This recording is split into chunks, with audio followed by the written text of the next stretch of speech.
অন্যায় দেখলে কখনোই সেই জায়গায় চুপ করে থাকার কোনো জায়গা আমি দেখিনি। বয়সটা বাড়ুক, একটু ভার বাড়ুক জীবনে। অন্যায় দেখলে কথা বলা হয়েছে এবং সেটার প্রতিবাদ করা হয়েছে এবং আমি এটাই করে যাবো আজীবন। যখন আমি সত্যের পথে মানুষের ভালো চাচ্ছি, সেখানে মানুষ আমাকে কি বললো আমার আসলে কিছু যায় আসে না।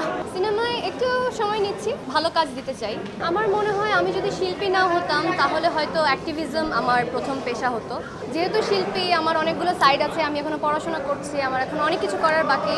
সো খুব ভোকাল আমি হইতে চাইলেও যতখানি হইতে চাই ততখানি হইতে পারি না। হয়তো ইন ফিউচার হব, আরো বয়সটা বাড়ুক, একটু ভার বাড়ুক জীবনে তখন। তবে আসল ফল থেকে তৈরি সম্পূর্ণ প্রিজারভেটিভ মুক্ত ফ্রুটিকা, পিওর মানেই ফ্রুটিকা। অন্যায় দেখলে কখনোই সেই জায়গায় চুপ করে থাকার কোনো জায়গা আমি দেখিনি। আমার পরিবার থেকেও সেটা কখনো শেখানো হয়নি। অন্যায় দেখলে কথা বলা হয়েছে এবং সেটার প্রতিবাদ করা হয়েছে এবং আমি এটাই করে যাবো আজীবন। যখন আমি সত্যের পথে, যখন আমি ঠিকটা বলছি, মানুষের ভালোর জন্য বলছি, মানুষের ভালো চাচ্ছি, সেখানে মানুষ আমাকে কি বললো আমার আসলে কিছু যায় আসে না।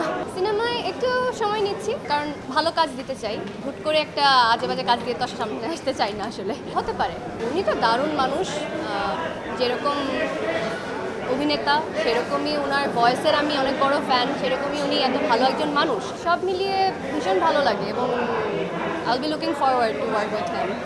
এটা তো আমি বলতে পারছি না, তবে হতে পারে, অবশ্যই হলে আমি ভীষণ খুশি হব।